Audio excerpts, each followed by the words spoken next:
Bom dia, irmãos, graça e paz, né? Estamos de volta, presencial, graças a Deus. Vocês estão bem? Sim? Amém. Caminhando, né? Aleluia. Graças a Deus. E você aí de casa, né? Que você possa ser também abençoado, assim como nós estamos sendo, né? Desde que chegamos aqui, tá bom? Vamos orar?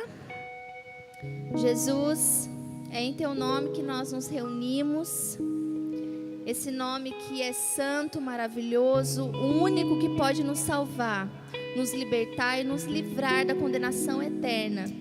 Desde já te agradeço, Senhor, por esse livramento, porque nós estávamos condenados, mas através do Senhor nós estamos salvos, livres, nós já temos a vida eterna, através do Senhor. Obrigada por isso. Obrigada pelos irmãos que estão aqui. Obrigada porque até aqui o Senhor nos guardou, o Senhor tem nos ajudado.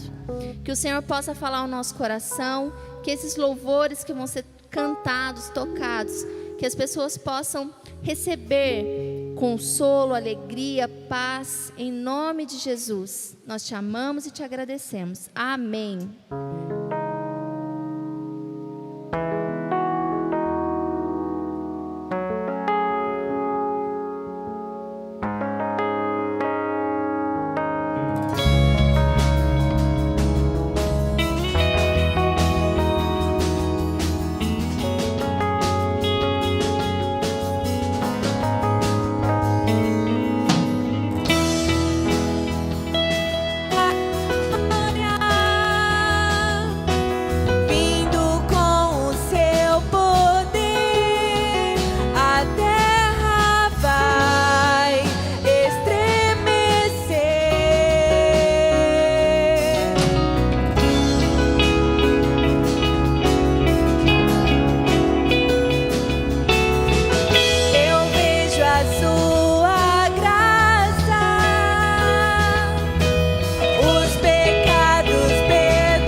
Graças a Deus.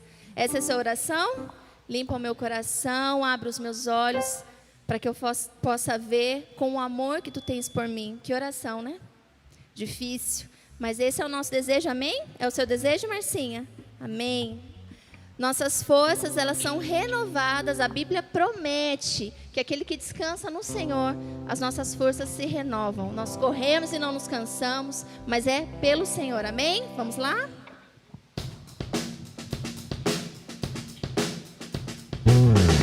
Nossas forças irão se renovar se esperarmos no Senhor, esperarmos no Senhor. Nossas forças irão se renovar se esperarmos no Senhor, esperarmos no Senhor. Ó Deus, Tu és a força que traz a esperança, pois só Tu és o eterno Deus, Tu és o eterno Deus, que nunca irá deixar Teus filhos. Tu és o nosso defensor, o Deus consolador, nos ergue quando estamos fracos. Nossas forças irão se renovar se esperarmos no Senhor, esperarmos no Senhor. Nossas forças irão se renovar se esperarmos no Senhor, esperarmos no Senhor. Ó Deus, Tu és a força que traz a esperança, pois só Tu és o eterno Deus, Tu és o eterno Deus, que nunca irá deixar Teus filhos. Tu és o nosso defensor, o Deus consolador, nos ergue quando estamos fracos. Aleluia! Graças a Deus.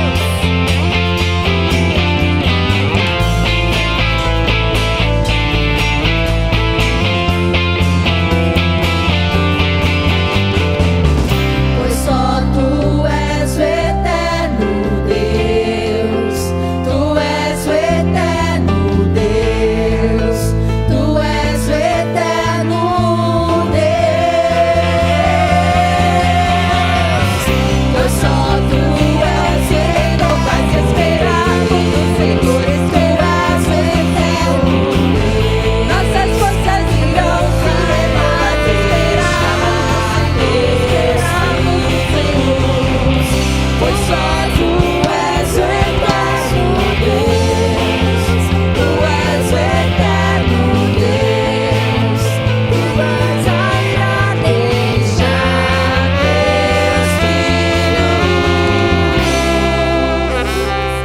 Amém. Queria compartilhar com vocês, eu até estava vindo para cá de manhã, e onde eu moro, ali na Vila API, tem umas pessoas que criam, vindo perto de um campo ali, tem uma casa que cria galinha e tal.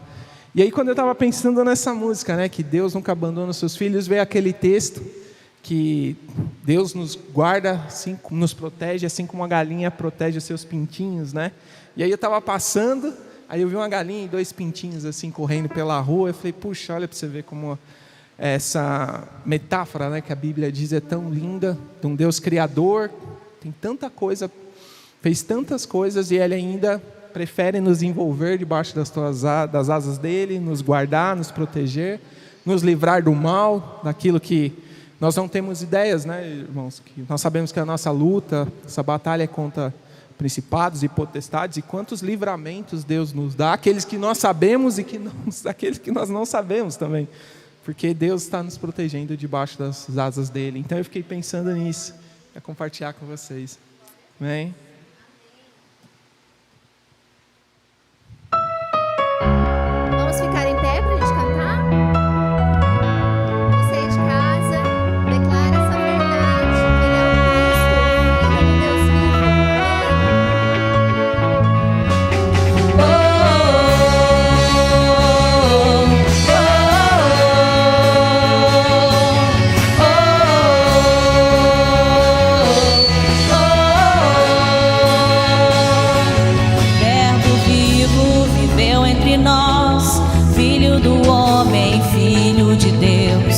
curando os enfermos, livrando os cativos.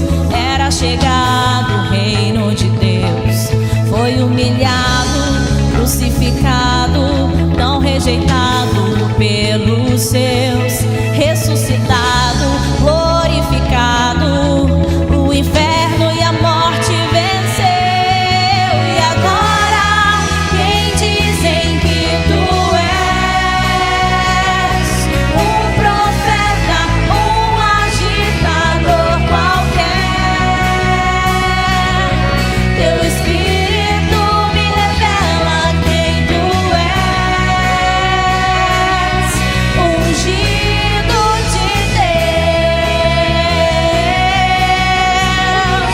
Tu és o Cristo, Filho do Deus vivo. Sobre esta rocha tua igreja está.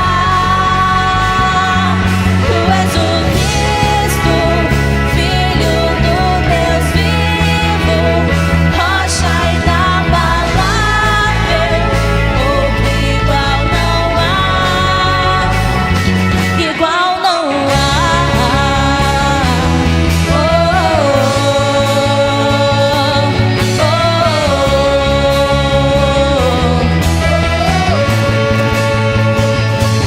Verbo vivo viveu entre nós, Filho do homem, Filho de Deus, curando os enfermos, livrando os cativos. Era chegado o reino de Deus. Foi humilhado, crucificado, não rejeitado pelos seus, ressuscitado, glorificado, o inferno e a morte venceu. E agora, quem dizem que tu és? Um profeta, um agitador qualquer. Teu Espírito me revela quem tu és, ungido de Deus. Tu és o Cristo, Filho do Deus vivo. Sobre esta rocha tua igreja está. Tu és o Cristo, Filho do Deus vivo, rocha inabalável. Tu és o Cristo, Filho do Deus vivo.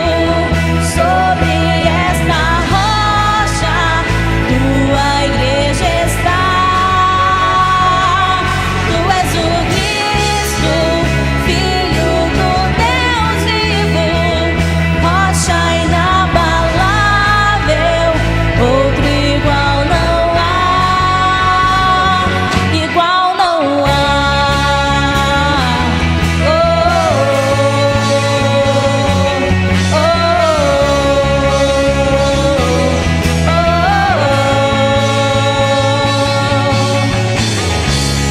Aleluia!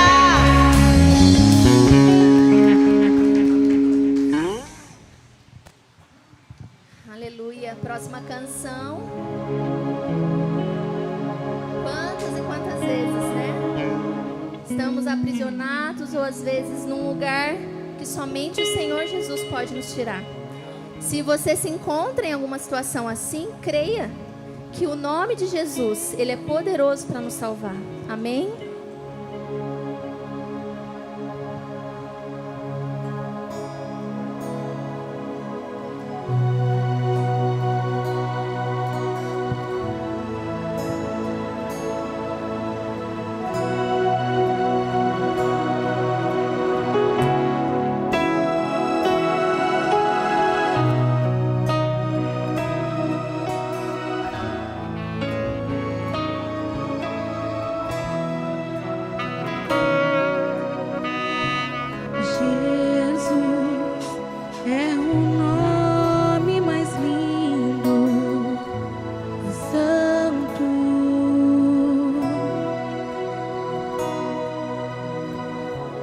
Jesus, nesse nome há cura e força.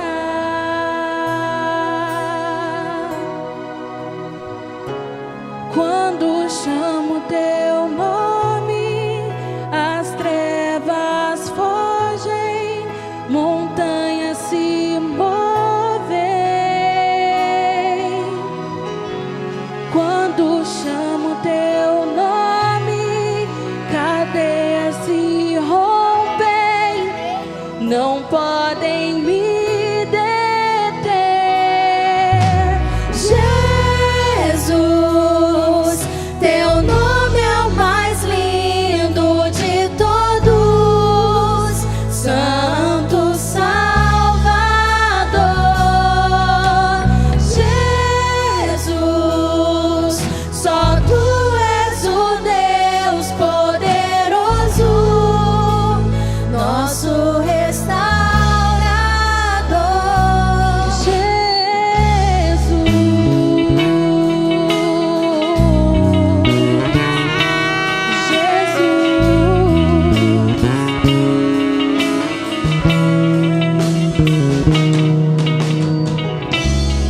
Jesus, esse maravilhoso e santo.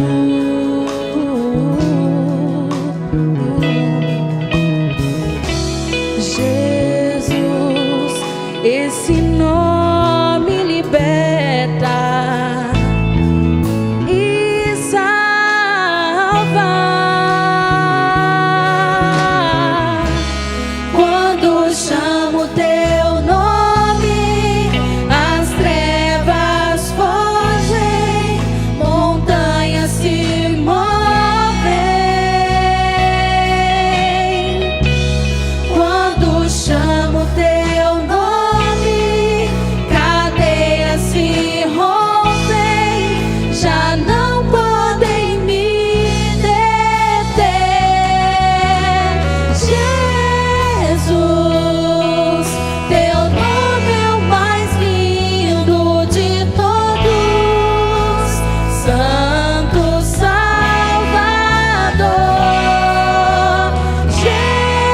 Jesus, só tu és o Deus poderoso, nosso restaurador. Jesus, teu nome é o mais lindo de todos, Santo Salvador. Jesus, só tu és o Deus poderoso, nosso restaurador. Jesus,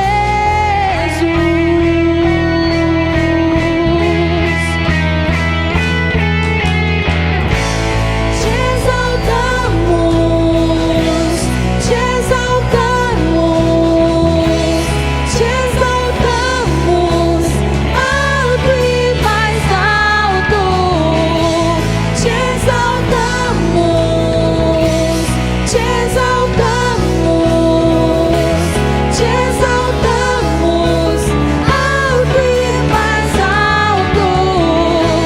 Te exaltamos, te exaltamos, te exaltamos, alto e mais alto. Te exaltamos, te exaltamos, te exaltamos, alto e mais alto.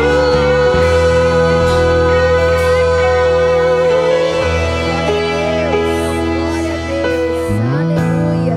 Me fez lembrar daquele cego que quando clamou para Jesus, muitas vezes as pessoas falam: cala a boca, você está incomodando Jesus. Mas irmãos, quando nós clamamos, Deus nos ouve. Ele nos tira de situações que somente o poder do Espírito Santo que habita em nós, somente Ele pode fazer. Amém? Creia nessa palavra e que você possa cantar: Jesus,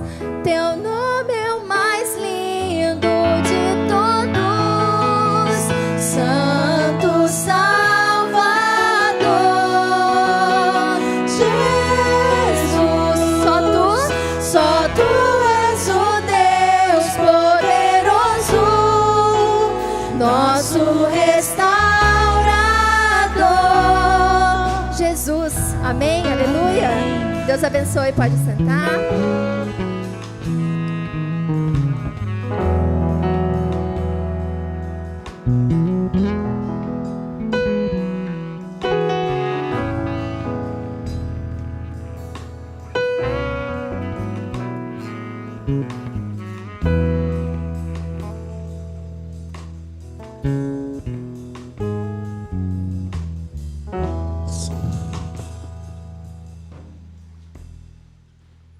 Graças a Deus. Graças e paz, queridos. Bom dia.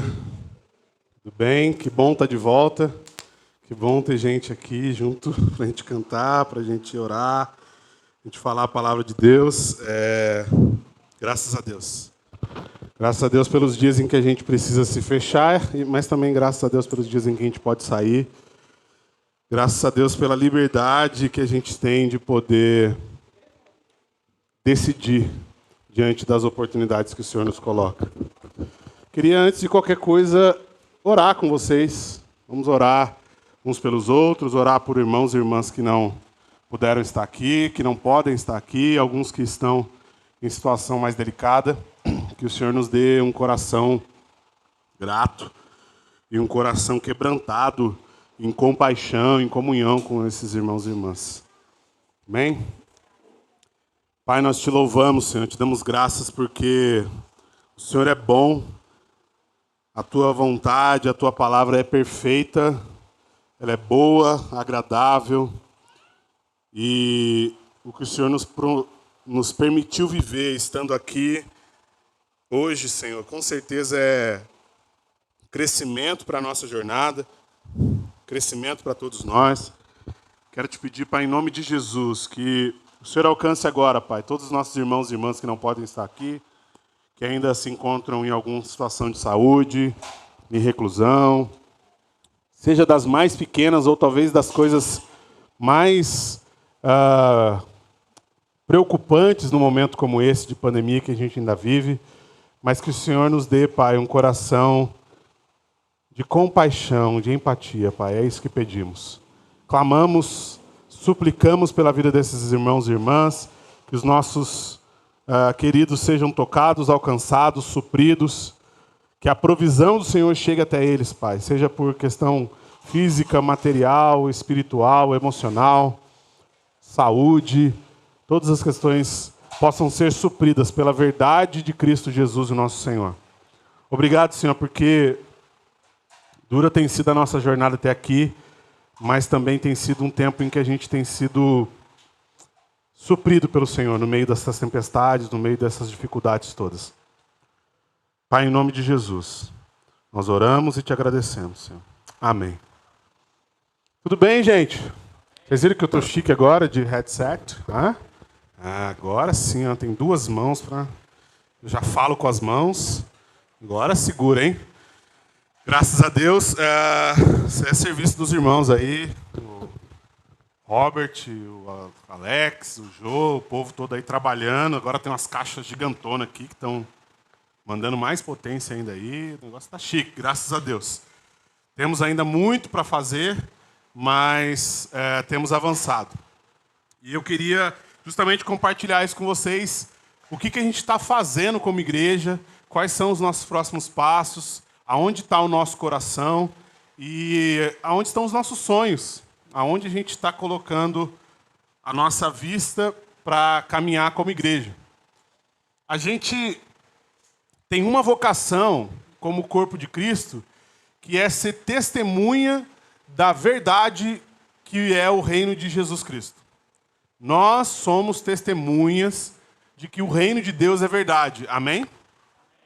Amém? Vocês estavam em casa, estavam esquecendo de dar amém. Tá, vocês já vão acostumar de novo. Quando eu falar amém, vocês falam amém, tá?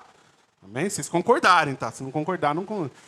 Então, a gente acredita de verdade que o reino de Jesus Cristo é real e ele se manifesta. E a igreja de Cristo, ela é esse sinal na história do mundo de que é possível, apesar da decadência do mundo, é possível viver de acordo com a vontade de Deus. Apesar do caos ao nosso redor, há um Deus no céu cuidando de todas as coisas, nos guardando, nos suprindo, nos abraçando e nos enviando como testemunhas deste reino. Amém? Amém. E aí, a nossa vocação aqui, Igreja do Evangelho Simples, Chácara Silvestre, ela se manifesta de duas formas. Que eu falo há muito tempo a mesma coisa. É através de pastorear uns aos outros e apacentar o bairro. Amém? Você já ouviu isso? Levanta sua mão, só para eu ver. Você já viu falar isso alguma vez? Apacentar uns aos outros, apacentar um bairro. Implica que nós temos a responsabilidade de, na relação com alguém que não crê, nos colocarmos diante dessa pessoa como representantes de Cristo Jesus, nosso Senhor, aquele a quem nós servimos. Amém? Tá claro isso, irmãos? Estão entendendo? Eu tenho que ir para trás? Espera aí. Só dá uma levantadinha na câmera aqui, ó. Esse foi muito. Dá uma ajustada aí para mim. Senão os irmãos estão vendo só daqui para baixo. Tem um delayzinho aí. É normal. É que você está no YouTube, né? Vai no OBS aí. Foi? Então, abaixa um pouquinho aí. Aí. Ficou bom? TV, né? Essa coisa difícil. Aí, pronto?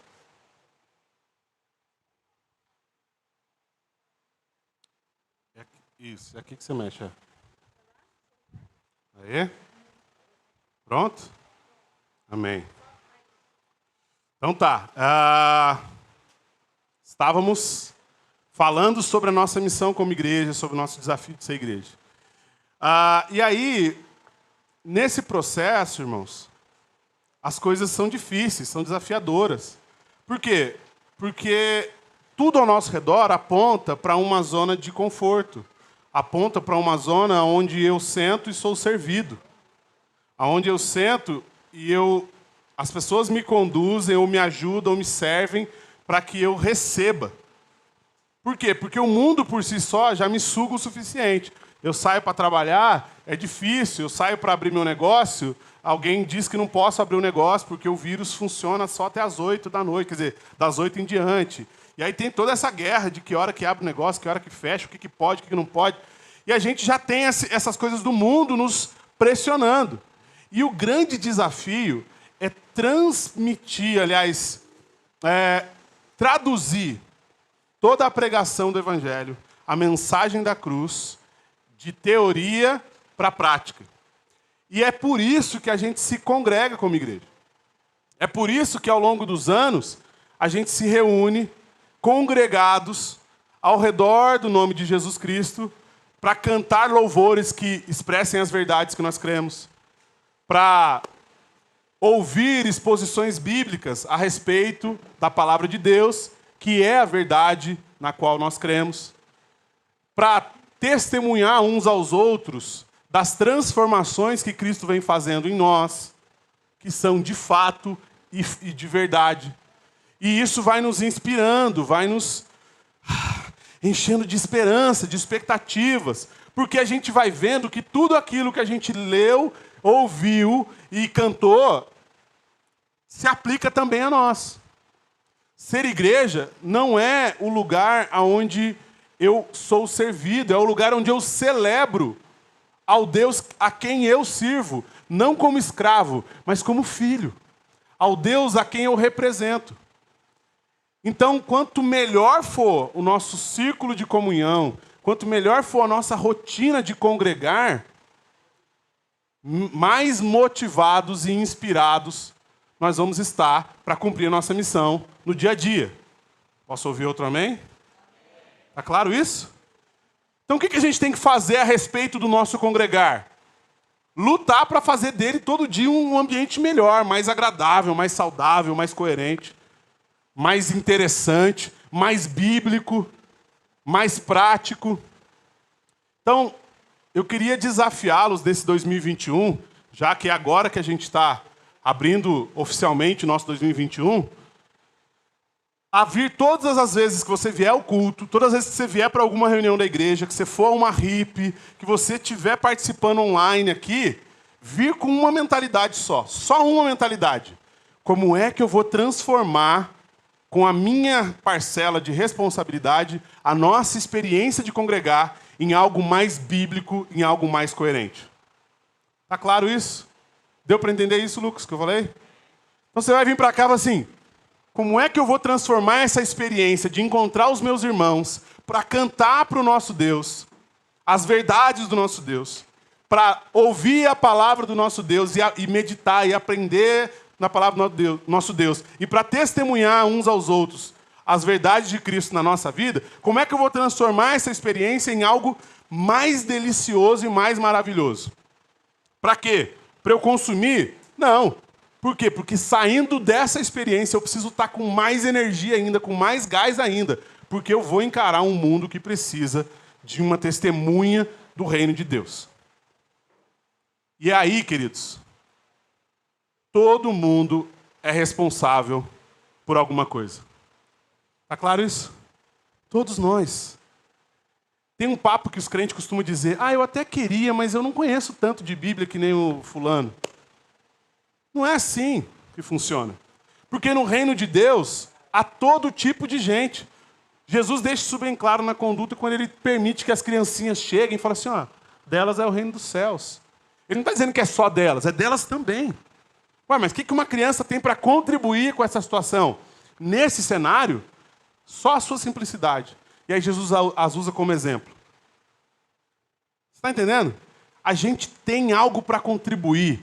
Não nos prive dos dons que o Senhor derramou sobre você. Não nos prive dos talentos que Jesus derramou sobre você. Eu sei que às vezes dá vergonha. Eu também tenho um pouco. Mas a gente encara. Porque é para a edificação do corpo de Cristo. Para que juntos, coletivamente, nós possamos caminhar mais coerentemente com o nosso chamado, com a nossa vocação, que é apacentar uns aos outros e apacentar a terra onde o Senhor nos plantou. Amém, queridos? Amém mesmo? Um amém meia boca aí, então. Amém. Tendo dito isso, temos espaço para trabalhar. Quem quer trabalhar, diga aleluia. Que legal, achei que eu ouvi só um finguinho de aleluia. Glória a Deus, que bons. Quem não quer trabalhar, diga misericórdia. Ninguém tem coragem, né? Nossa, misericórdia. Nossa, sujadinha aqui. Temos espaço, a gente tem muita coisa para fazer. A gente vai voltar com os nossos estudos bíblicos. Finalmente, tá na hora já. A gente vai fazer isso uma vez por semana, com transmissão bonitinha aqui no nosso espaço. Estamos ajustando, muito possivelmente vai voltar na sexta-feira, com um plano, com apostila que eu trabalhei esse período montando, com muito material. Vamos ter salas separadas para básico de Bíblia, depois as coisas um pouquinho mais aprofundadas. A Academia Evangelho Simples está voltando agora em março. Se preparem, participem. Venham. A gente vai voltar com o ministério com crianças. E a gente precisa de irmãos e irmãs que estejam dispostos a trabalhar. Se você quer trabalhar com crianças, se você fala assim, eu queria, mas eu acho que eu não tenho condições, não tem problema, é bem-vindo. Manda mensagem para mim pelo WhatsApp. Como é que vai funcionar isso? Primeira coisa, nós vamos orar muito, juntos. Os ministérios todos, nós vamos orar muito. Orar, buscar o Senhor, joelhinho no chão, boca no pó. E a gente vai buscar discernimento do Senhor sobre qual é a nossa missão. Não só com crianças, mas todos os ministérios.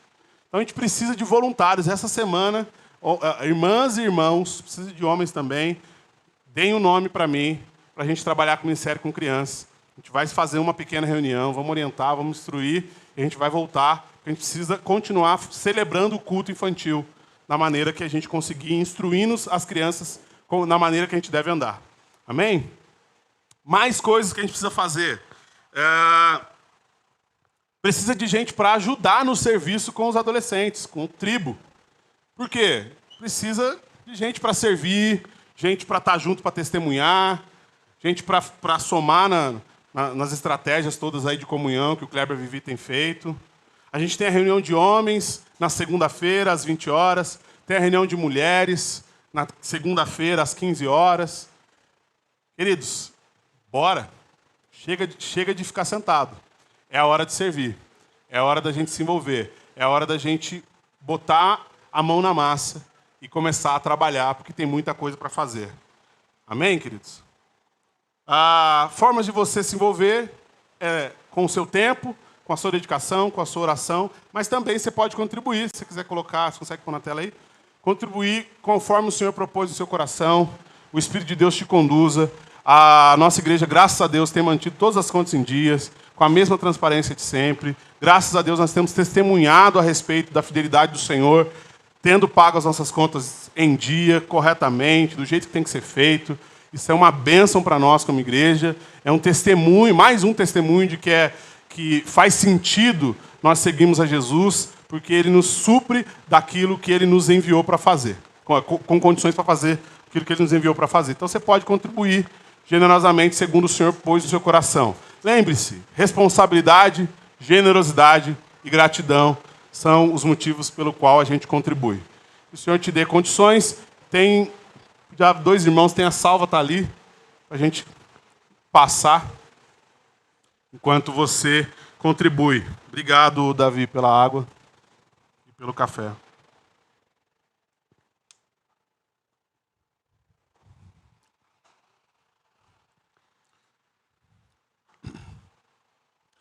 E hoje a gente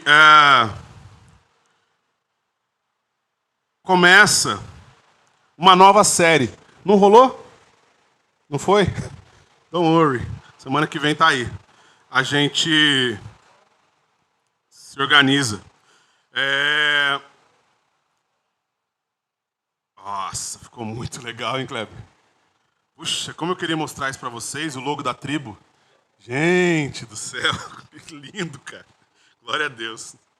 Muito, muito legal. Não dá para eu mostrar aqui hoje, mas semana que vem a gente mostra. A gente põe depois o nosso... Hã? Eu mando para você aqui, você consegue pôr aí? Isso. Mas não aparece aqui, né? Na transmissão? Não, a gente põe junto semana que vem, não tem problema. Espera mais um pouquinho. Graças a Deus pelos ministérios, por tudo que está rolando. Ontem teve tribo, foi bênção. E Deus já está fazendo coisas maravilhosas entre nós.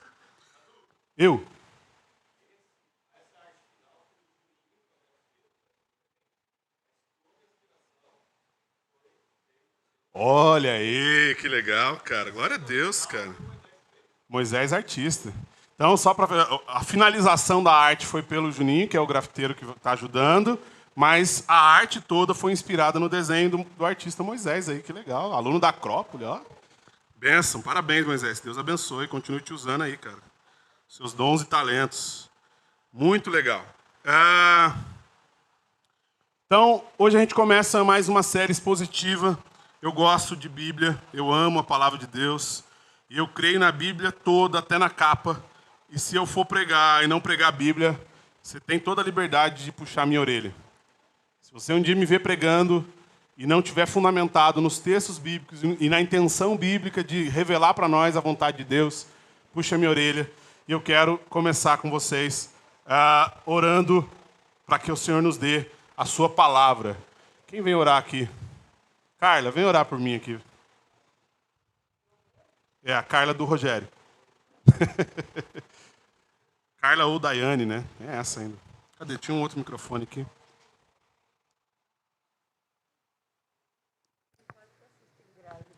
Verdade, né? Não pode dar susto em grávida, desculpa. Mas tá grávida do coração. Amém. Vamos orar, queridos. Pai, Senhor, irmãos. Senhor Deus, meu Pai, quero te agradecer pela vida do nosso pastor, agradecer pela palavra que será ministrada através dele, que venha trazer vida, ensinamento, que nós venhamos sair daqui diferentes, Pai, do que entramos. Pai, que seja o Senhor simples e puramente falando através da vida do nosso pastor Cadu, Pai. É o que eu te peço e desde já te agradeço. Amém. Amém, graças a Deus. Só peguei a grávida de surpresa, quase matei do coração, mas acostumem-se, viu? Mais gente participando. Amém. Graças a Deus. Quanto menos eu mexer, melhor, né, Robert?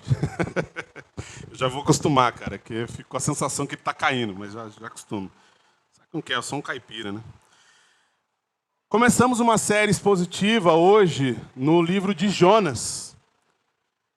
Vamos pregar aí, acho que dá uns 6 episódios fácil, o Evangelho de Jonas.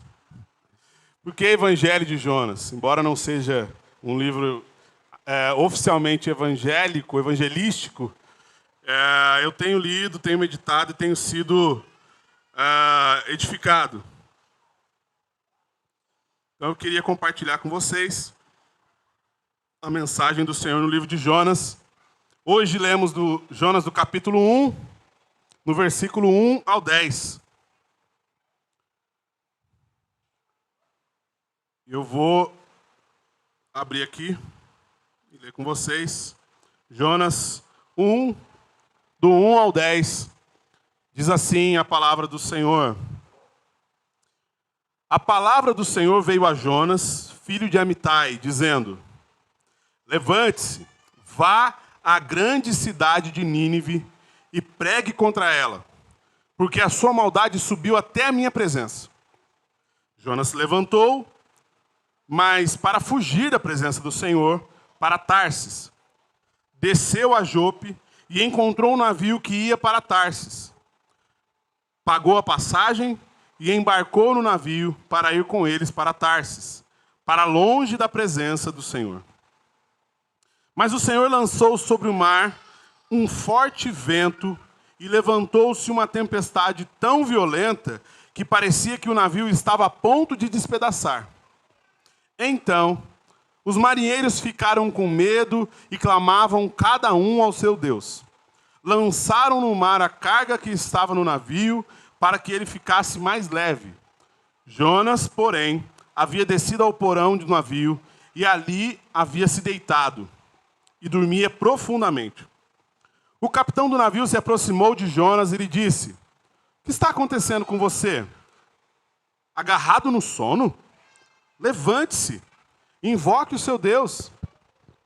Talvez assim esse Deus se lembre de nós, para que não pereçamos. Os marinheiros diziam uns aos outros: vamos lançar sortes para descobrir quem é o culpado deste mal que caiu sobre nós. Lançaram sortes e a sorte caiu sobre Jonas. E então lhe disseram: agora nos diga, quem é o culpado por este mal que nos aconteceu? Qual é a sua ocupação? De onde você vem? Qual a sua terra? E de que povo você é? Jonas respondeu: eu sou hebreu e temo o Senhor, o Deus do céu, que fez o mar e a terra. Então os homens ficaram com muito medo e lhe perguntaram: o que é isso que você fez? Pois aqueles homens sabiam que Jonas estava fugindo da presença do Senhor, porque ele lhes havia contado. Amém. Essa é a palavra do nosso Deus.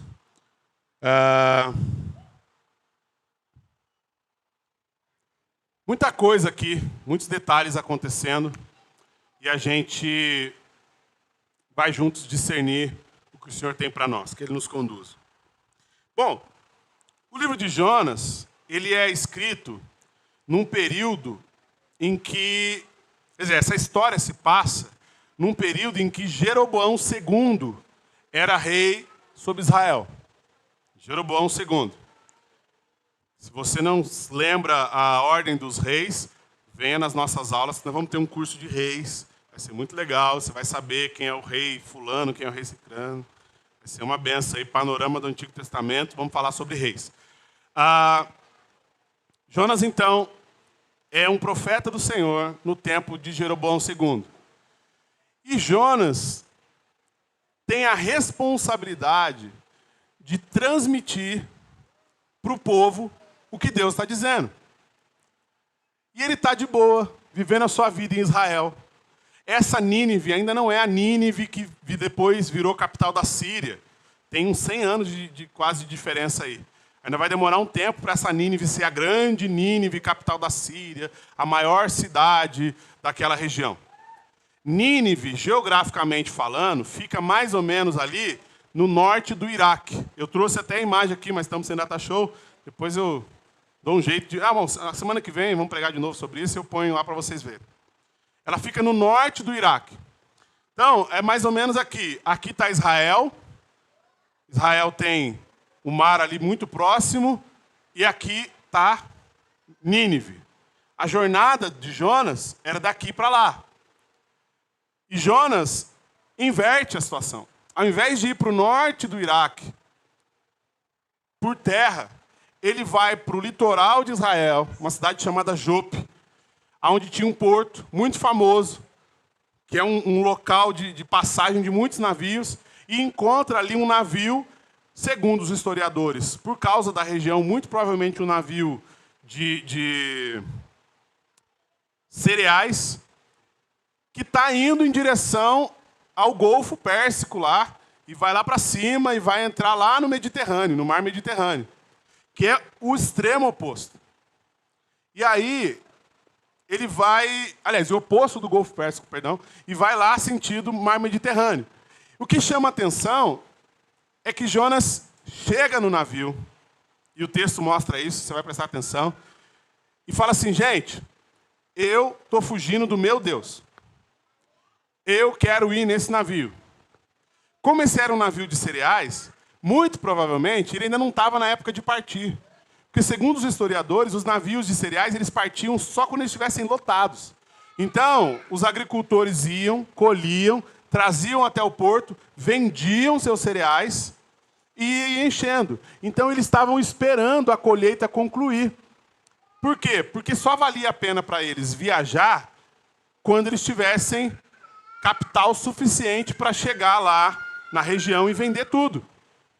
Até esse momento, ainda não valia a pena para eles. Porque se eles eram comerciantes, eles precisavam ir lá, comprar o cereal dos agricultores, encher o navio e voltar, para que a viagem economicamente valesse a pena. Está dando para entender? E aí Jonas chega e fala assim, eu quero ir para lá. Para onde vocês estão indo? A gente vai para Tarsis. Fechou, quero ir. Então, só que é o seguinte, irmão. Quem quer rir, tem que fazer rir. A viagem não era barata. Era uma viagem de aproximadamente 3 a 4 meses de navio. E Tarsis, para vocês terem uma ideia, fica... Quem já ouviu falar sobre o Estreito de Gibraltar? Que é... Não? Ninguém? Amém? Ufa, que susto. Geografia, diga geografia. Geografia. Amém. Aleluia. Glória a Deus. Ali, no final do Mediterrâneo, você tem a Península Ibérica, para o lado de cima, Espanha, Portugal e tudo mais, e para baixo, Marrocos, o continente africano. Essa região costumava ser, na época, atravessada, inclusive, a nado de gente transitando entre essas duas regiões. Então, Tarsis, segundo alguns historiadores, está ali no sul da Espanha. Muito próximo, hoje, uma região turística e tudo mais. Uma região de muita gente vai para lá, para o sul da Espanha, porque o calor lá é bom, as praias são boas e tudo mais. Sul da Espanha ou norte do Marrocos. Porque depois você olha no mapa, é que eu trouxe o desenho, mas é um fiozinho assim. E ali é muito famoso, porque os navios passarem por ali, porque eles fazem essa interface, é uma distância pequena, é mais estreito do que o rio Amazonas, por exemplo. Então, muita gente tentava, né? Atravessar nada, não sei se hoje ainda é uma realidade. Então, tem essa história. Mas a distância dá quase 3 vezes a distância de Israel para Nínive. Jonas inverte completamente. Ele está aqui de boa. Aí Deus fala, Jonas, eu conto essa história para minha filha. Jonas, vai pregar minha palavra em Nínive, por favor. Aí, Jonas, sentido, Jope, em Jope pega navio, Tarsis. Esses navios duravam de 3 a 4 meses a viagem e eles só voltavam 3 anos depois. Os caras não estavam prontos. O que Jonas fez? Eu pago. Pegou todas as suas economias, muito provavelmente, e pagou a passagem. Isso eu estou falando com base em dados históricos. Claro que não dá para ter certeza absoluta, são estimativas que os comentaristas bíblicos vão fazendo. E Jonas paga a passagem. O pagar a passagem ali dá a entender que ele financiou a viagem. A ponto de que os caras acharam mais lucrativo sair com esse maluco que está fugindo do seu próprio Deus do que esperar encher o navio de cereais para poder vender lá na região deles. E eles estão indo para lá, sentido Tarsis. Ele chega e fala assim, gente, estou fugindo do meu Deus. Deixa bem claro. Não está mentindo para ninguém. Aí os caras, beleza. Por quê? Porque para esses homens, pouco importava o que ele estava fazendo, importava que ele estava ganhando o dinheiro dele. Eles não tinham o valor que Jonas tinha. E quando eles falam, ele fala, estou fugindo do meu Deus, eles interpretam um Deus local. Eles não interpretam um Deus cósmico, todo-poderoso. Eles interpretam os ídolos que eles têm, onde eles depositam a sua esperança para resolver os seus problemas. E aí Jonas começa a seguir nesse navio. Tão confortável ele está, que ao invés de ficar ali no convés do navio, servindo, ele vai para onde? Para o porão. Por quê? Porque ele comprou a passagem. O navio é dele. Se ele quiser assim, dá uma paradinha ali, por favor. Eu vou só falar com um amigo meu ali na Itália. Beleza. Os caras estavam a serviço de Jonas. Ele alugou, era o primeiro Uber náutico da história. Para você conseguir associar. Ele alugou, cara, o navio inteiro, só para fugir de Deus. Está lá no porão, sossegado. De repente, não mais que de repente, dá-lhe onda no casco do navio. Tchá, tchá, tchá. Não sabemos, né, se esses navios já faziam lastro com água, como a gente estava conversando, muito provavelmente não, porque isso é uma coisa moderna, para cima de 1500. Então o cara está chacoalhando. E o navio chacoalha tanto que os marinheiros começam a achar que o navio vai espedaçar. Os caras nunca viram isso. Animistas são pessoas que acreditam que tudo que está acontecendo aqui tem uma coisa no mundo espiritual. Você furou o pneu do seu carro. Você furou o pneu do seu carro porque você não orou e não jejuou. Aí Deus pesou a mão e seu pneu está furado. Você aprender a amar o Senhor. Tipo isso. Esses homens eram, por cultura, eles eram animistas. Eles criam que tudo que estava acontecendo fisicamente tinha uma explicação de um Deus da fé deles ali. Mas eles não criam em deuses cósmicos, que tinham poder sobre todo o universo. Eles criam em deuses locais, que protegiam os seus adoradores. Isso é uma cultura muito comum dessa região. E esses homens carregavam esses ídolos consigo como forma de proteção pela viagem, porque a viagem era cheia de impossibilidades. Então o que eles começam a fazer? Bom, chuva forte. Eu não vacilei com meu Deus. Fiz meu sacrifício lá, acendi a velinha dele, fiz minha novena, fiz meu sinalzinho da cruz. Fiz tudo que tinha que fazer. Logo, não deve ser meu Deus. Aí vai lá para a galeria de deuses dele, puxa um e fala assim, será que foi esse? Não. Não. E vai orando a oração de cada um. Tem um filme que é A Múmia, que tem um cara que ele é muito medroso, ele tem vários colares de vários deuses, várias fés. E quando a múmia aparece diante dele, um monstrão gigante, ele começa a tirar um colar e vai orando cada uma das orações para ver qual é o Deus que vai proteger ele. E é muito engraçado, porque ele arranca, não, e vai arrancando, desesperado, assim, alguém me salva. Como diria o poeta já da década de 90, e agora? Quem poderá nos defender? Eles ficam desesperados, porque eles estão acreditando que há um Deus que está fazendo aquilo ali acontecer. Era assim que eles explicavam as coisas. E aí, um reza, outro ora, o outro dança, o outro faz o sinal lá, o outro faz a mandinga e nada da tempestade parar. E aí eles falam, gente, alguém está escondendo alguma coisa. Vamos reunir todo mundo aqui e vamos fazer o que eles chamavam de lançar sortes. O lançar sortes deles é diferente do lançar sortes da Bíblia. O lançar sorte da Bíblia era Urim Tumim. O lançar sorte deles era, põe todo mundo numa roda, pega um objeto pessoal de cada um, coloca no centro, sorteia e puxa. Opa, puxei aqui um pente de cabelo. Kleber, o que você andou fazendo? E aí o Kleber fala, ó, eu sou o Kleber, sou de Santo André, eu sou careca e eu acho que o culpado é o Moisés, porque ele está platinado. Aí o Moisés era o próximo da fila. Pegava o objeto de Moisés, eu sou o Moisés, sou de Taubaté, eu sou desenhista e eu também sou aluno do ensino médio e eu acho que o culpado é a Isabela. E aí vai passando a bola um para o outro. Está entendendo? Até que eles chegavam à conclusão, a maioria achava que a culpada era a Isabela mesmo. E aí a Isabela falou, gente, desculpa aí, foi eu mesmo. Vamos dar um jeito. Só que por cultura, esse povo não costumava atacar ninguém. Porque eles tinham medo de o Deus dessa pessoa se vingar deles. Então, quando Jonas fala, sou eu, me joguem no mar, eles falam, pô, aí você complica com a gente. Porque sem a gente fazer nada, o seu Deus está quase quebrando nosso barco, se a gente te jogar no mar, vai dar muito ruim. E aí eles estão num conflito ali. Mas o que muda a história, e eu já vou finalizar essa introdução, é que antes de dizer me joguem no mar, Jonas diz, sou eu sou hebreu, e o meu Deus é o Deus cósmico, criador dos céus e da terra. Essa mensagem faz com que esses caras fiquem apavorados.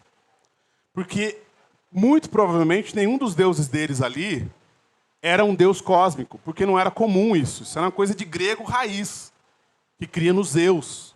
A grande maioria deles cria num deus que controla o vento, no outro que controla a chuva, no outro que... Entendeu? Não criam num Deus todo-poderoso. Eles criam num Deus que podia livrar eles de uma enrascada.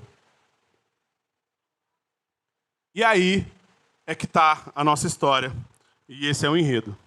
Sobe música que a gente vai para a segunda parte. Tomar o café antes que esfrie.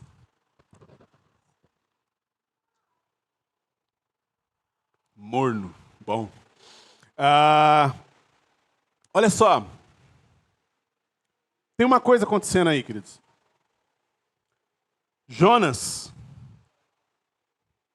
não estava em pecado.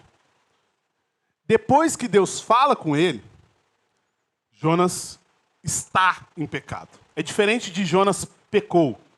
Jonas está em pecado. A vida dele agora está em pecado. O pecado é um estado na vida de Jonas. E diferentemente do que a gente possa achar, não é algo que simplesmente ele possa dizer, então tá bom, não faço mais. Porque a principal definição de pecado, queria que vocês gravassem isso nessa série de Jonas, eu vou falar isso muitas vezes, a principal e, na minha percepção, mais coerente definição de pecado é: pecado é fugir de Deus, da sua vontade, da sua presença, dos seus valores, dos seus princípios. Pecado é fugir de Deus. Tanto é fato isso, que santidade é estar na presença de Deus plenamente livre do pecado. O nosso desejo como cristãos é nos encontrarmos um dia, naquele dia perfeito, maravilhoso, santo, justos, impecáveis. Já viu que alguém se arruma e fala assim, você está impecável. Não há nada em você que eu possa olhar e dizer assim, precisa melhorar. Há alguém entre nós aqui assim? Diga amém. Achei que eu ia ouvir um amém. Pensei, alguém vai dizer amém. Aquele que você está distraído e fala e depois se arrepende. Se não há ninguém entre nós impecável, todos nós somos pecadores. Diga misericórdia. Eu e você estamos fugindo de Deus nesse momento a respeito de alguma área da nossa vida. Diga misericórdia. Pecado é fugir de Deus. Se pecado é fugir de Deus, graça é Deus correndo atrás de nós. Era a hora de você mandar um aleluia, hein? A não ser que você não queira que Deus te alcance. Olha que delícia que é isso. Lei é Deus te dizendo como fazer. Pecado é eu fugindo daquilo que eu sei que tenho que fazer, fugindo de Deus. E graça é Deus correndo atrás de nós. Eu falo isso, eu fico arrepiado. Porque Ele não precisa. Foge à lógica natural. Um Deus que corra atrás de nós. Um Deus tão indecoroso que quebra o decoro cósmico para vir atrás do pecador que o desobedeceu. É assustador. Mas sabe o que mais impede a gente de perceber que Deus está atrás de nós?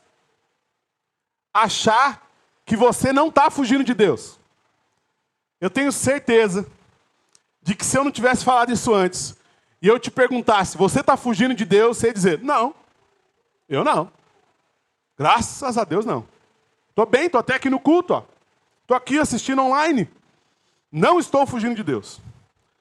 Mas eu preciso te dizer, tá sim. E enquanto você não reconhecer que você está, você vai continuar fugindo de Deus. Geralmente as irmãs dizem que os homens não gostam de pedir informação, né? Você está com alguém aí, um homem que não gosta de pedir informação, diga amém. Está perdido, não sabe onde está, mas continua dirigindo. E vai seguindo. E eu vou te dizer um negócio. Não há ninguém mais perdido do que alguém que não admite que está perdido. Porque essa pessoa está tão perdida, que ela nem sequer começou o processo de se encontrar. A primeira etapa de encontrar-se ou de deixar de estar perdido é admitir que você está perdido. E se você não admite que você está fugindo de Deus, se você não admite que você é um Jonas, uma Jonas, que pegou um navio em Jope e está indo em direção a Tarsis, você tem um problema muito maior do que você acha que você tem. Porque o grande lance do Evangelho é que ele é a melhor notícia do mundo, mas que começa com a pior notícia do mundo. A pior notícia do mundo é: todos pecaram e estão destituídos da glória de Deus. Romanos, capítulo 3, versículo 22 a 25, diz assim: é a justiça de Deus, mediante a fé em Jesus Cristo, para que todos e sobre todos os que creem, para todos e sobre todos os que creem. Porque não há distinção, pois todos pecaram e carecem da glória de Deus, sendo justificados gratuitamente por sua graça, mediante a redenção que há em Jesus Cristo, a quem Deus apresentou como propiciação no seu sangue, mediante a fé. Deus fez isso para manifestar a sua justiça, por ter ele, na sua tolerância, deixado impunes os pecados anteriormente cometidos. Quantos pecaram, irmãos? Todos. Você está incluso no todos? Diga misericórdia. Eu estou falando muito porque vocês estão muito quietinhos. Estou fazendo para vocês falarem para ver se vocês não dormem. Não sei se é porque vocês perderam o ritmo nesse um mês e pouco que a gente ficou fechado, ou se eu que estou carente de resposta, porque pregar às vezes para a câmera e com 3, 4 aqui, às vezes judia do pastor. Todos pecaram. Eu queria que você fizesse uma pequena reflexão aí. Em que área você está fugindo de Deus? Em que área você está colocando Deus de lado e fazendo a sua vontade? Tem. A não ser que você seja impecável. E aí, não é uma questão de religião, não é uma questão de dogma, não é uma questão de doutrina, é uma questão da ação do Espírito Santo sobre a sua e a minha consciência. Você sabe que você não está fazendo aquilo que Deus te mandou fazer. Você sabe que você arrumou um jeito de plantar na sua consciência que a culpa é do governo, que a culpa é do do governador do estado, ou do presidente, ou da política, ou da sociedade, que a culpa é do seu pai, que a culpa é da sua mãe, que a culpa é do seu marido, que a culpa é da sua esposa, que a culpa é do seu pastor, que a culpa é da sua igreja, que a culpa é de qualquer lugar. Mas Deus falou com você, e salvação é a respeito de você responder o chamado de Deus. Graça é a respeito de você parar de fugir de Deus e ouvir a voz do Criador. Posso ouvir um amém? Não tem a ver com o que eu e você achamos. Tem a ver com o que Deus falou e como eu respondo ao que Deus falou. Jonas, ao invés de escolher ir na direção da obediência, na direção daquilo que o definia, um profeta. Jonas, quem você é? Eu sou um profeta do Senhor. O que um profeta faz, Jonas? Um profeta entrega a palavra de Deus quando Deus manda entregar. É mesmo, Jonas? É isso mesmo. Tudo que Deus fala, eu vou lá e faço. E como é que você faz isso, Jonas? Testemunhando com a minha vida e impactando as pessoas, olho no olho, do jeito que Deus mandar. Legal, Jonas. Então o profeta profetiza? Isso. Jonas, então vai profetizar. Mas o negócio da pandemia tá difícil. Tô sem álcool gel. Sabe o que é, Deus? Eu só tô com essa máscara e aí vou ter que trocar, vou ficar sem, vai dar muito trabalho. Deus, só um minutinho que eu tô fazendo minha faculdade. Assim que eu terminar, eu vou fazer. Ué, Jonas, mas não estou te pedindo para criar um curso de escola bíblica dominical. Estou te pedindo para fazer aquilo que tem a ver com você, com a sua essência. Deus não chega em Jonas e fala, Jonas, constrói um navio, que eu vou mandar água e vou inundar tudo. Faz sentido? Por quê? Porque Jonas não é Noé. Deus chega para Noé e fala, Noé, constrói um navio. Cheque.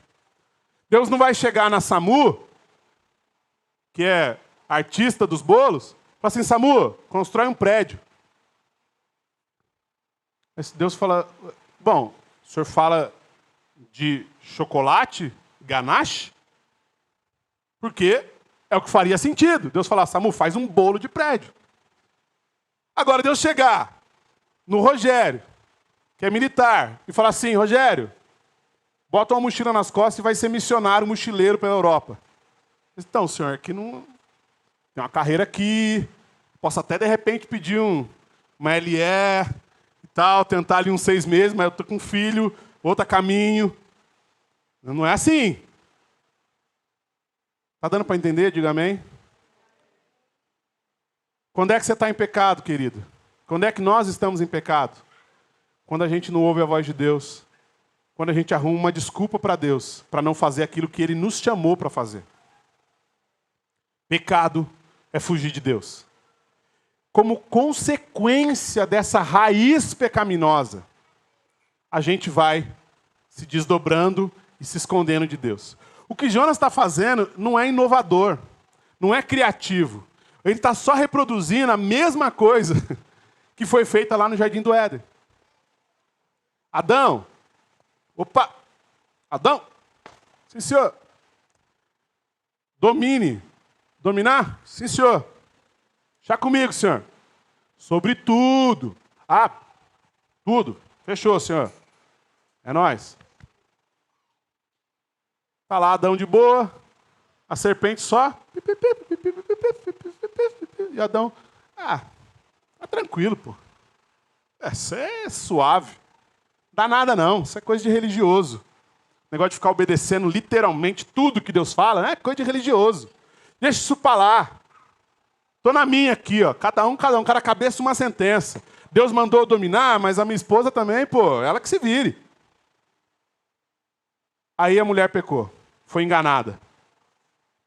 Aí ela vem com o fruto do engano. Adão, ó, quer? Ah, você já comeu? Comi. Tá viva? Ah, então demorou, é nóis. Meu vizinho pecou e não deu nada. Ah, meu colega de sala, ixi, ele fala um monte de palavrão e não tem problema nenhum. Não, o colega meu lá é da outra igreja dele, a igreja dele pode tudo. Eu também posso. Qual é o problema? Meu amigo é crente e vê horóscopo. Ah, eu também vou ver. Não tem problema nenhum, não. Está liberado. Ele comeu e não morreu, eu posso comer e não vou morrer. Só tem um problema. Deus mandou você dominar. Aí lá vem o Adão. Deixa eu ver. Apertou? Continua aí chá, continua macia, continua viva. Ou não, né? Não se sabe se era uma maçã, se era um coco. Ele disse que ele tomou e comeu, então disse é um coco. Abriu o coco, arrancou a carne, comeu. E aí, cai uma consciência sobre ele. Por que cai uma consciência? Porque Deus tinha dado uma ordem. E toda a ordem de Deus é dada para a nossa consciência. Grava isso, presta atenção. Você que faz anotação no culto. Saudade dos crentes que anotavam no culto. Tempo bom. Igreja pequena, onde Deus falava. Antigamente os crentes mesmo, de raiz, vinha com Bíblia, anotava versículo, aquela coisa. Saudade desse tempo. Grava isso.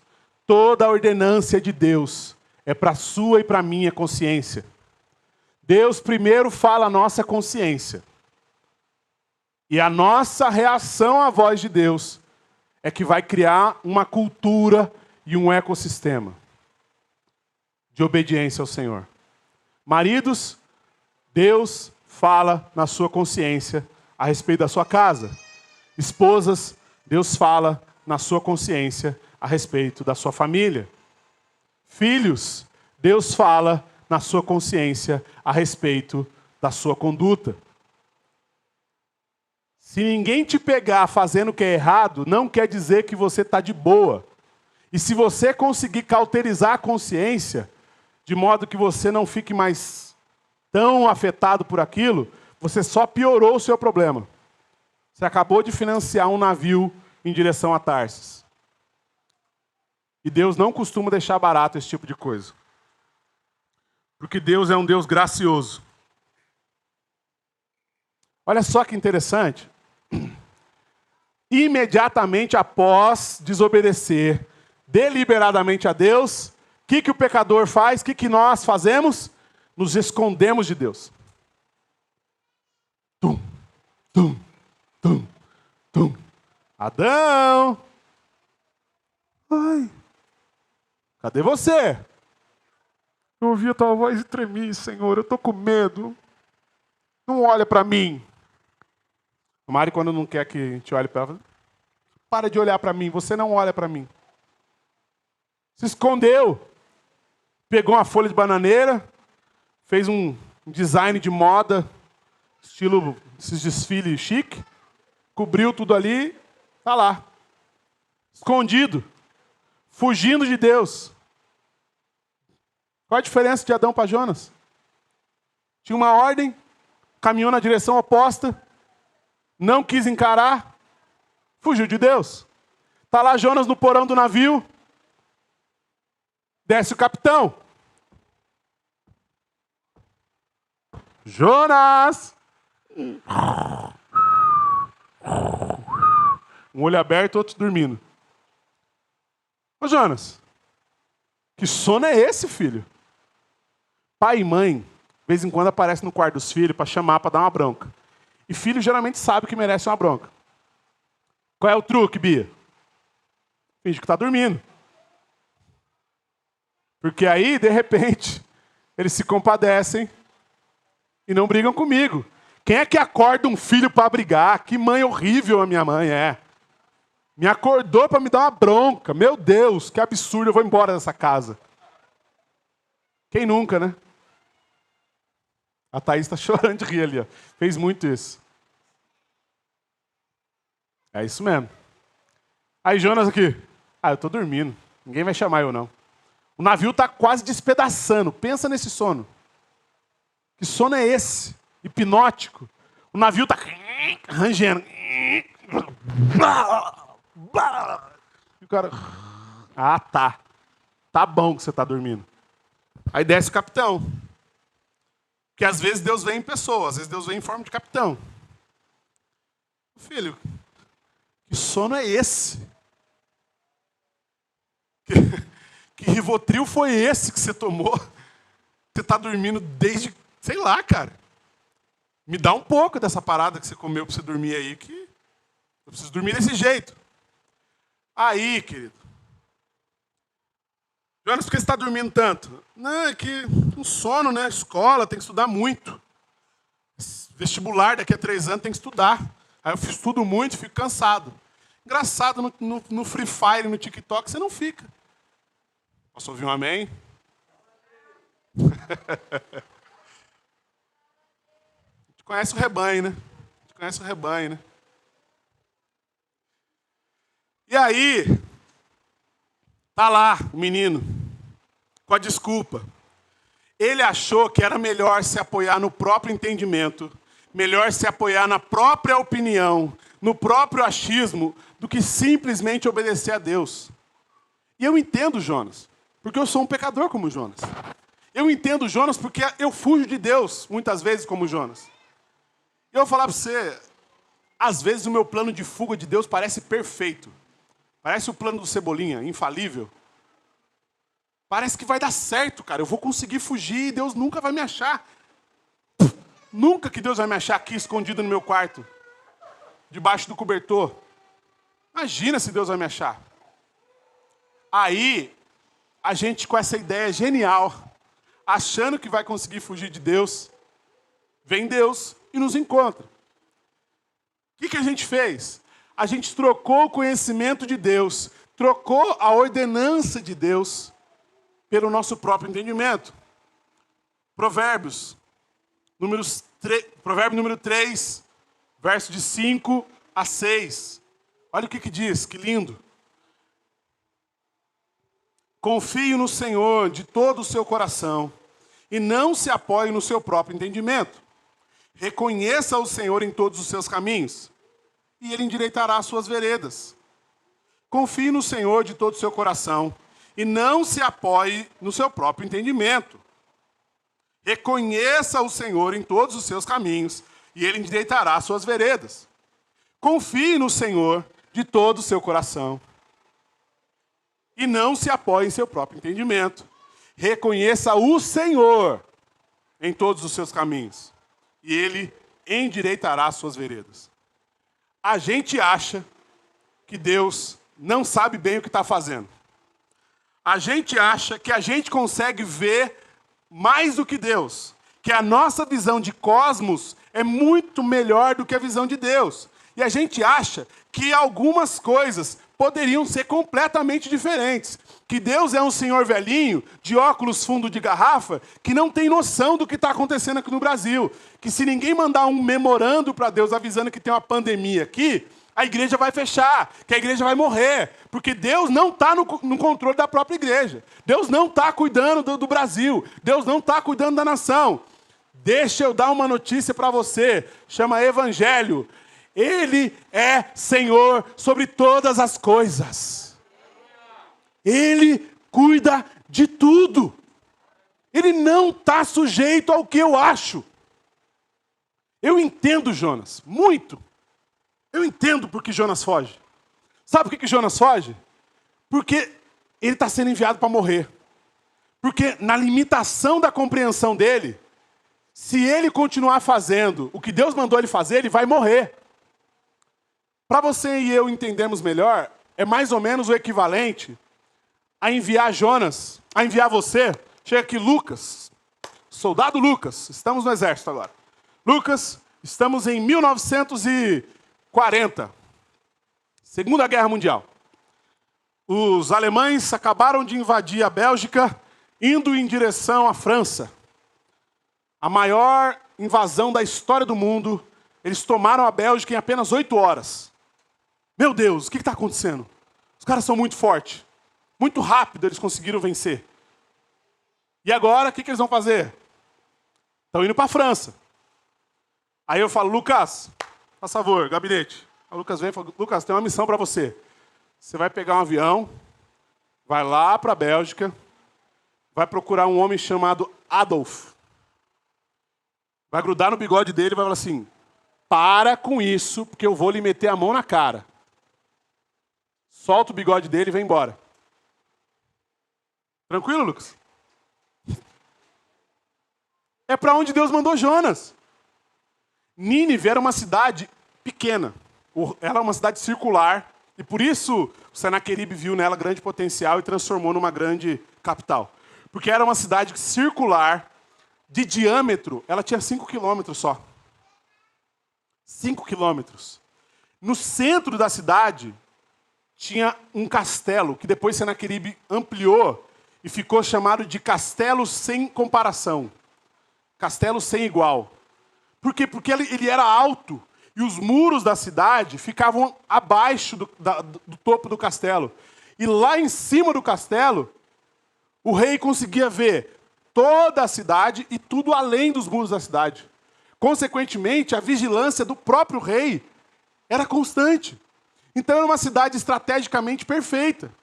E eles eram conhecidos por serem muito cruéis com seus adversários. E imbatíveis, belicamente. Naquela época, ela ainda não tinha se tornado potência. Mas eles tinham um prazer delicioso. Quem gosta de história, Átila, o Huno, já ouviu falar? Como é que ele matava os seus oponentes? Pegava 4 cavalos, amarrava os braços, um em cada cavalo, os pés, um em cada cavalo, e batia nos cavalos. Espartifava o cara, esquartejava. Eles faziam daí para cima. Fervia em óleo quente. Foram criando técnicas diferentes. Como que a gente vai matar os profetas, as pessoas que se opõem a nós? Cada vez que um profeta ia lá, porque nessa época de Jonas havia uma pseudo-amizade entre Israel e Nínive. A Assíria não era adversária ainda de Israel. Então o povo transitava livremente entre essas culturas. Cada vez que eles encontravam alguém que dizia crer num Deus cósmico, todo-poderoso, opa, achei mais um para a gente matar aqui. Vamos queimar esse num pneu, que nem lá no Rio. Enche de pneu e põe fogo. Está entendendo? É difícil obedecer. Vou te dar um negócio. Deus não está te mandando para ir no Starbucks tomar um café. Mas se quiser pagar para nós, né, Vivi? A gente vai. Deus não está te mandando para ir no Outback comer uma costela. Ele não está te mandando para ir ali no Josias comer um lanche, para comer um do pastor Lucas ali no Rambacher. Se é seguidor de Cristo, diga amém. Você vai morrer como Cristo, diga amém. Não aguenta, joga a toalha. Claro que o mesmo Deus que está te enviando está dizendo o seguinte: o Pai está on. A risada foi melhor, me desconcentrou. Eu estou no controle. O que o Lucas não sabe na minha missão aqui, que eu estou enviando ele lá para falar com o general, é que eu vou viabilizar para ele um jeito de chegar lá, dar a mensagem, grudar no bigode do Hitler e falar assim: para com isso, eu vou lhe meter a mão na cara. E eu vou viabilizar de um jeito dele ir e um jeito dele voltar. Mas o que acontece é que no coração de Jonas tem uma outra coisinha muito pior, que provavelmente eu estou sendo muito bonzinho, certamente está no meu e no seu coração também. É o sentimento de superioridade, autojustificação, porque a gente precisa encontrar pessoas cujo comportamento nos façam crer que elas são piores que nós. Se eu chego e faço certo, e alguém chega e faz o errado, ufa, que bom, eu não sou o pior daqui. Ninguém gosta de ser o pior do lugar. Ser igual, então, às vezes é melhor ser o pior do que ser igual. Porque se você for o pior, você vai embora. Agora, igual a todo mundo, ninguém sabe quem é quem. Você quer ofender um adolescente, é falar que os adolescentes são tudo igual. Não é? Bate na minha cara, mas não fala que eu sou igual a fulano. Um adolescente odeia ser comparado. Ninguém gosta de ser comparado. Só que Jonas colocou no seu coração que Nínive é uma cidade indigna. Nínive é uma cidade ruim, uma cidade má. Pessoas más merecem ser punidas. A gente nunca viveu um tempo de tanta injustiça contra pessoas que erraram. A gente nunca viveu um tempo de tanta implacabilidade, implacáveis, a respeito do erro alheio. A gente tem agora a tal da cultura do cancelamento. Ih, fulano foi lá e falou uma coisa que eu não gostei. Vamos cancelar ele. Ninguém agora fala da pessoa. Vamos atacar a Carol com K. Seja lá quem ela for. Não vem com esse papo que você não sabe o que eu estou falando. Só se você está vivendo na estratosfera. Você já ouviu falar. Vamos tirar a Carol com K do BBB. Está entendendo? Errou. Vamos bater nessa pessoa. Bate com toda a força. Porque quanto mais eu ataco esse aqui que não merece, mais o meu sentimento de que, ufa, graças te dou, Senhor, porque não sou como um publicano pecador. Mais confortável eu fico comigo mesmo quando o meu pecado ainda não foi para o ventilador. Quando o meu erro ainda não está florescido. E isso é um sentimento comum a todo ser humano. Todo mundo tem um senso de justiça própria. Olha só que interessante. Agora ficou bom, hein?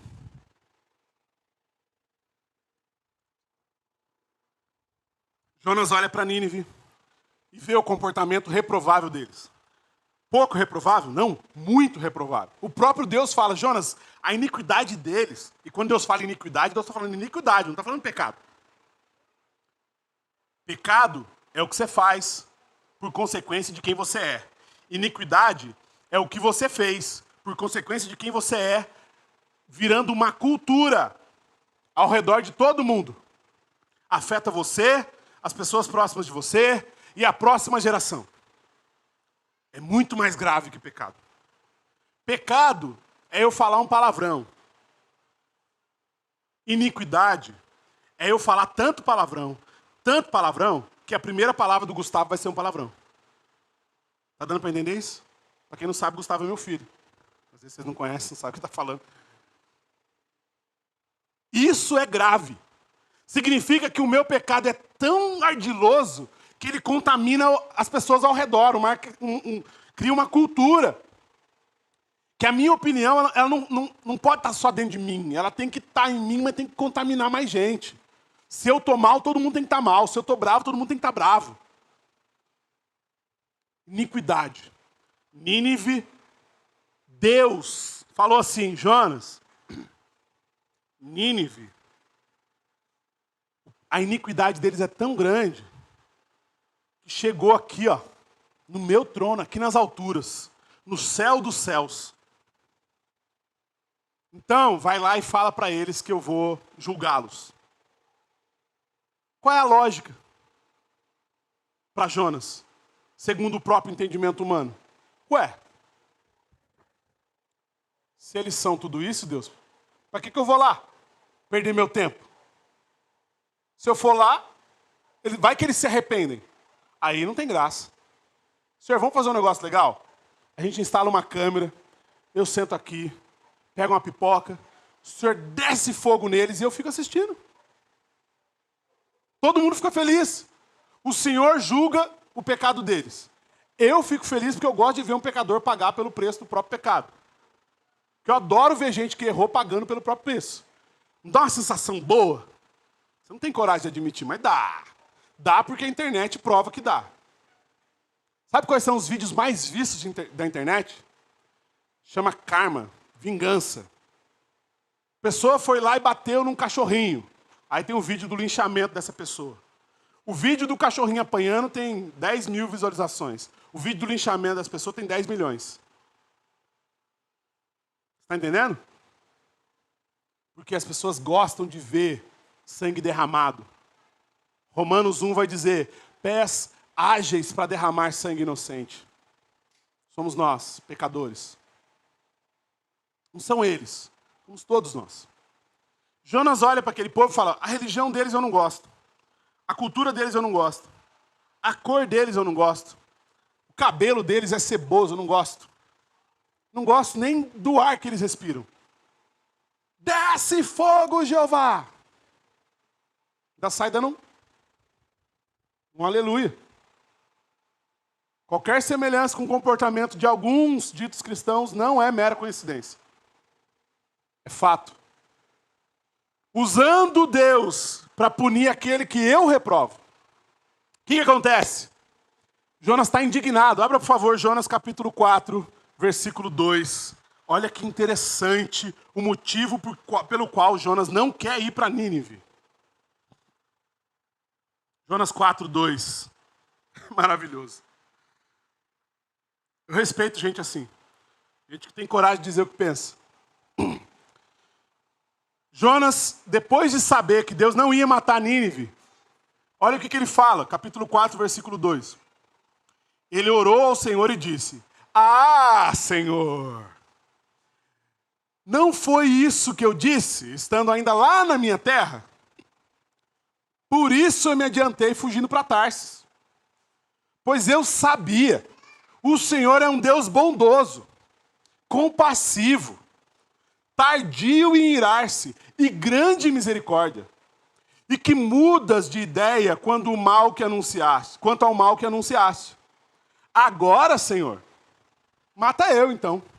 Tira a minha vida, porque para mim é melhor morrer do que viver.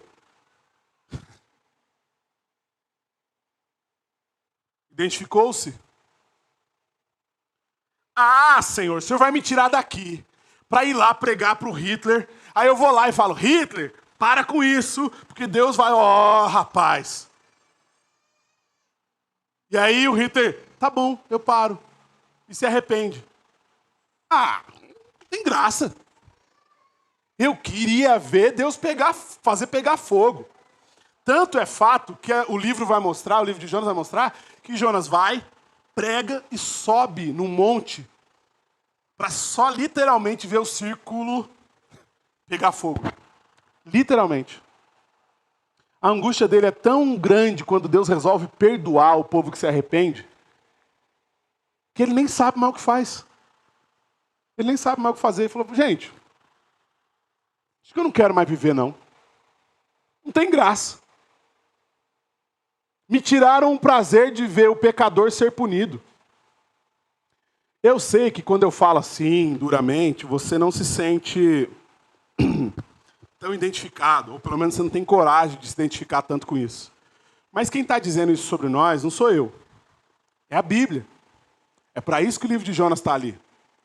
Para denunciar o nosso coração que foge de Deus e gosta de ver o sangue sendo derramado. O problema de Jonas é porque ele não queria que Deus exercesse misericórdia com aquele que pecasse. Ele queria desesperadamente, ansiosamente, poder dizer aquela frase deliciosa, prazerosa. Eu avisei. Bem feito, Deus. Oh, aleluia! Quem que não gosta de dizer, eu falei, não quiseram me ouvir? É uma delícia dizer essa frase, irmãos. Não vem com essa não, que é uma delícia dizer. Ela só é ruim quando alguém diz pra gente. Quando alguém fala pra nós, você fala, podia ter avisado antes, então? O que está acontecendo ali, queridos,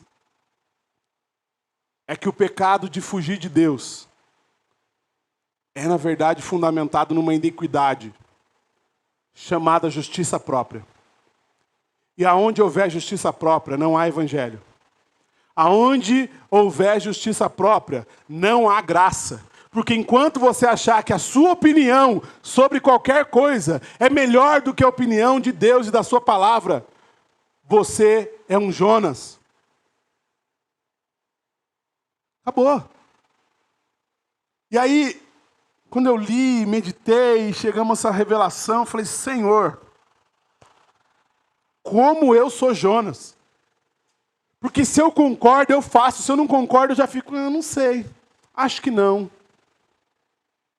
Mas quantas vezes a boca de Deus está em outro lugar? Quantas vezes Deus vem falar comigo e na verdade não era o jeito que eu esperava? É um capitão de um navio que está me acordando no meio de uma tempestade. A boa notícia do Evangelho começa dizendo que o navio vai afundar, mas ela não para aí. A graça de Deus é um Deus que me persegue no porão do navio, mas me encontra no fundo do mar, através de um grande peixe que me engole. A tempestade, ela não é para quebrar o navio. A tempestade é Deus me perseguindo e dizendo, pula no mar, porque essa é uma chance. Eu não vou nem dizer que talvez seja a última, porque o próprio Jonas diz, o Senhor é compassivo e misericordioso, o Senhor perdoa quem se arrepende. Agora, se você não gosta de se arrepender, você não entendeu o Evangelho. Você não entendeu o Evangelho. E se você acha que arrependimento é uma vez só, você também não entendeu o Evangelho. Pedro, que caminha com Jesus, olho no olho, tocou nele, comeu com ele, o nega 3 vezes numa tacada só.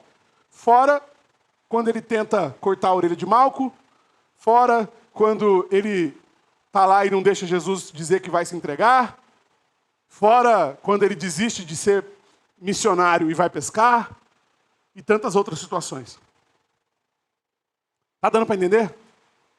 Não importa quantas vezes você errou, o que faz sentido é ouvir a mensagem, se arrepender e dar graças a Deus, que veio na sua direção em forma de tempestade, em forma de grande peixe, em forma de capitão, em forma de afogamento, seja lá como for. A tragédia que hoje te atinge é a sua chance de se arrepender e ser transformado de uma vez por todas. Mas está tudo bem comigo. Está mesmo? Tem certeza? Deus pode mandar a tempestade, então? Você está obedecendo? Você não está fugindo em nada? Você é impecável? Certamente que não. Certamente que não. A graça de Deus vai encontrar com Jonas no fundo do mar. Só que a gente tem que lembrar que ele saiu de Jope e ele está indo em direção ao Mediterrâneo. E já está em mar aberto há um bom tempo. Porque tempestade não atinge orla. Tempestade não é no comecinho. Um navio que está no comecinho ali na orla, 1 quilômetro, 2 quilômetros, começa a tempestade, lança a âncora, tranquilo. Por quê? Porque essa tempestade vai para o continente. O navio só vai se desesperar de verdade quando eles estão em mar aberto. Já foi. Dizem os historiadores que esse tipo de navio, esse provável navio que Jonas navegou, ele navegava numa velocidade de 3 a 4 nós. Estima-se que entre sair de Jope e chegar no ponto da tempestade, por causa do tipo de peixe que pode ter engolido Jonas, tinha fácil aí uma semaninha. Faz a conta. Você vai ter uma noção que ele estava no meio do Adriático. No meio do mar Adriático.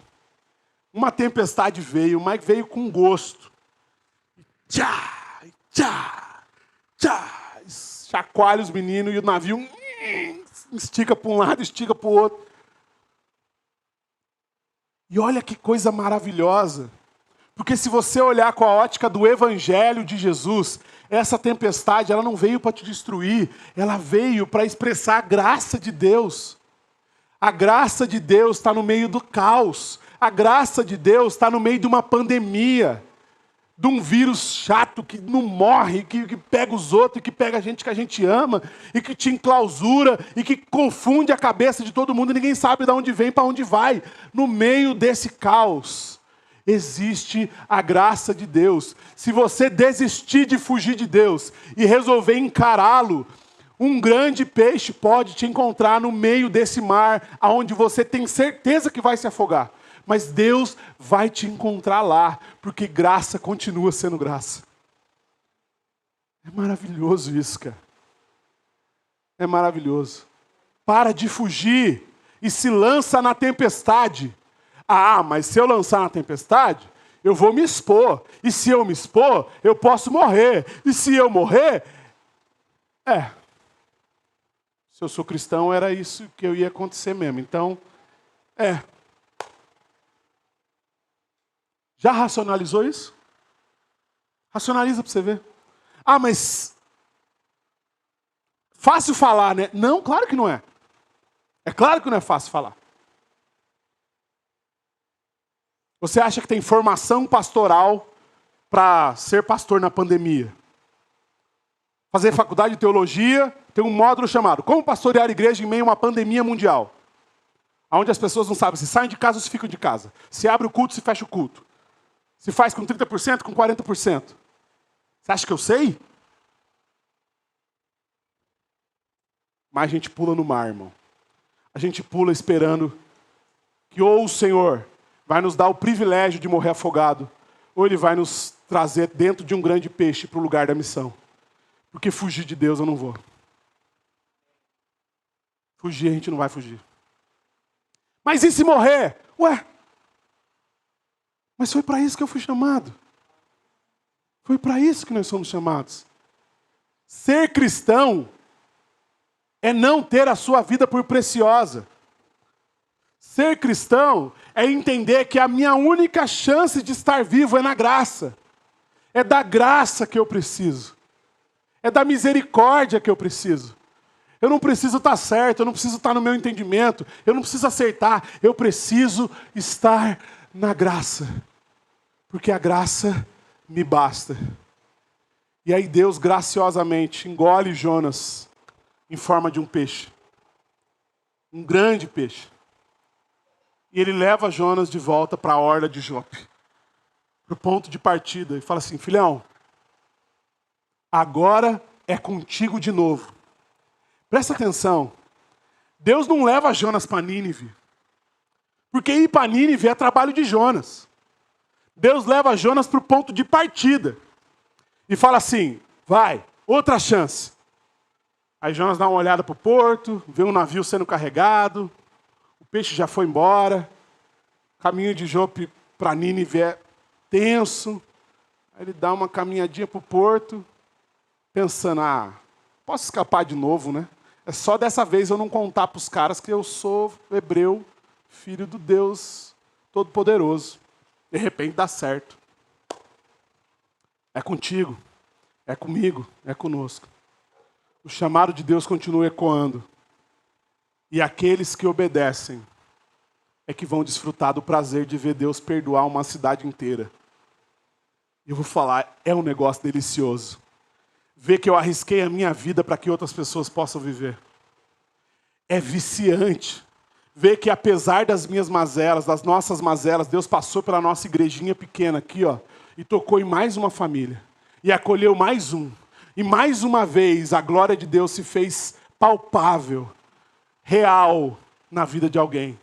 E mais uma vez o testemunho de que o reino de Deus continua acontecendo, está cravado. Mais uma bandeira foi cravada em nome de Jesus. E mais uma mente, mais uma consciência foi convertida à obediência do Senhor. É delicioso. E Jonas fica em crise, porque aquele povo que ele queria ver julgado, ele vê perdoado. Mas a glória de Deus se manifestou, e é isso que importa. É só isso que importa. Dele, por ele e para ele. Que o meu e o seu pecado não nos faça fugir de Deus mais. Que hoje seja um dia em que a gente desiste de fugir e pula no mar, na expectativa de que a graça de Deus vai nos encontrar e vai nos levar para onde Ele quer que a gente vá, nos dando a chance de recomeçar. Que o nome do Senhor seja exaltado, apenas o nome dEle, para a glória dEle, do jeito dEle, no tempo dEle, na forma dEle, apesar de nós. através de nós, para a glória de Deus Pai. Vamos orar. Pai, nós te louvamos, Senhor. Glorificamos o teu nome, te exaltamos, pedimos em nome de Jesus que as verdades aqui proclamadas e anunciadas, elas sejam sólidas no nosso coração, Pai. Fala conosco, Pai. Ecoa dentro de nós tudo isso que nós falamos e que a gente consiga colocar em prática, Pai. Esse render-se, esse mergulhar-se diante do Senhor e experimentar a redenção da nossa alma, do nosso entendimento, através da nossa renúncia, Pai. Obrigado, Senhor, porque o Senhor nos chamou, o Senhor nos convidou para proclamarmos, para anunciarmos o reino. E obrigado porque, apesar das nossas fugas, o Senhor, com sua graça, nos persegue, nos encontra e nos leva de volta para o ponto de partida, nos dando a chance de recomeçar, Pai. Em nome de Jesus, Senhor, nós oramos e te agradecemos, Senhor. Amém. Que o Senhor te abençoe e te guarde, que Ele faça resplandecer o rosto dele sobre você, que Ele tenha misericórdia de você e te dê a paz, que você tenha uma semana abençoada. Aproveita e vá em direção ao seu irmão, manda uma mensagem, liga,